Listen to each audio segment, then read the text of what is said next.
আমাদের নকশি পিঠা কি ভুলের জন্য মুচমুচে স্বাদের হয় না এবং পিঠা সংরক্ষণের সব টিপস থাকবে আজকের এই ভিডিওতে ডিজাইন সহ।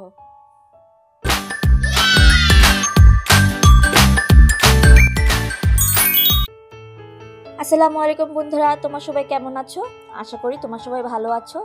সো আমার ভিডিও ইন্ট্রোডাকশন থেকে তোমরা বুঝেই গেছো আজকে আমি পিঠা নিয়ে কিছু টিপস দিব তোমাদেরকে।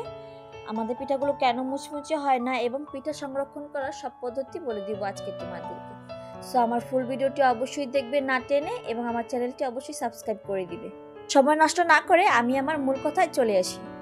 সো বন্ধুরা, প্রথমেই বলি আমাদের এই পিঠার প্রধান উপকরণই হচ্ছে কিন্তু শুধুই চাল। দুই প্রকার চালের মাধ্যমে এই পিঠার প্রধান কাঠামো তৈরি হয়ে থাকে। আমরা বাঙালিরা পিঠাতে কিন্তু সবসময় আওলা চাল ব্যবহার করে থাকি। এই ক্ষেত্রে এই পিঠাটার জন্য কিন্তু শুধু আওলা চাল নয় এবং সিদ্ধ চালও ব্যবহার করতে হবে। সো বন্ধুরা, প্রথমে কিন্তু আমি তোমাদেরকে পয়েন্ট আকারে পিঠাগুলো মুচমুচে না হওয়ার কারণগুলো বলে দিব। এক হচ্ছে শুধু এক প্রকার চালের ব্যবহার। শুধুই আওলা চালের ব্যবহারের কারণে পিঠা অতিরিক্ত শক্ত হয়ে যায়। দুই, চালের পরিমাণ কম বেশি হওয়া।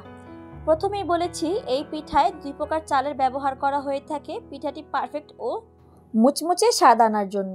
আমরা এক্ষেত্রে অবশ্যই খেয়াল রাখবো আওলা চালের পরিমাণ বেশি হবে এবং সিদ্ধ চালের পরিমাণ কম হবে, যেমন 2/1। 3, পিঠার দুই পাশে ছিদ্র হতে হবে। ডিজাইনের ক্ষেত্রে প্রতিটা পিঠার যখন ডিজাইন কাটা হবে তখন অপর পাট বা নিচের দিকে যেতে হবে, অর্থাৎ ফুটো বা ছিদ্র হতে হবে। এতে করে ভাজার সময় পিঠার ভিতর দিয়ে তেল যাওয়া আসা করতে পারবে, অর্থাৎ ছিদ্রর ভিতর দিয়ে যাওয়া আসা করতে পারবে। এতে করে পিঠা মুচমুচে হবে। 4, ভাজার সময়ের ভুল। অতিরিক্ত ফুল হিট বা লো হিটের কারণে পিঠা ঠিকমতো ভাজা হয় না, ভিতরে কাঁচা থেকে যায়। এদিকে খেয়াল রাখতে হবে ভিতরে কাঁচা থাকলে কিন্তু ফাঙ্গাস পড়ার সম্ভাবনা থাকে। পিঠা বাদামি রঙে ভাজতে হবে এবং হিট থাকবে মিডিয়াম। 5, পিঠা রোদে না দেওয়া। পিঠা প্রথম ভাজার পর 1 থেকে 2 বার রোদে দিতে হবে। এতে পিঠা ভিতর ও বাহিরে কাঁচা ভাব দূর হয়ে যাবে এবং ফাঙ্গাস পড়ার সম্ভাবনা কমে যাবে।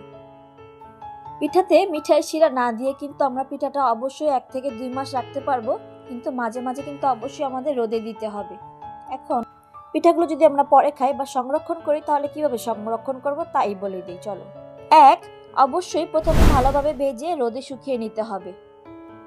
2, পিঠার অতিরিক্ত তেল যেন না থাকে এবং পিঠার গায়ে কোনো প্রকার পানি বা ভেজা ভাব যেন না থাকে।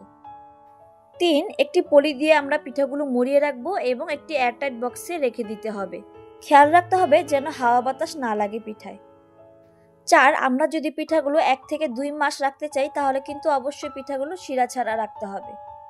তোমাদের জন্য একটি কথা বলি, যে কোনো খাবার কিন্তু বেশি দিন সংরক্ষণ করাতে স্বাদ নষ্ট হয়ে যায় এবং গুণগত মান নষ্ট হয়ে যায়।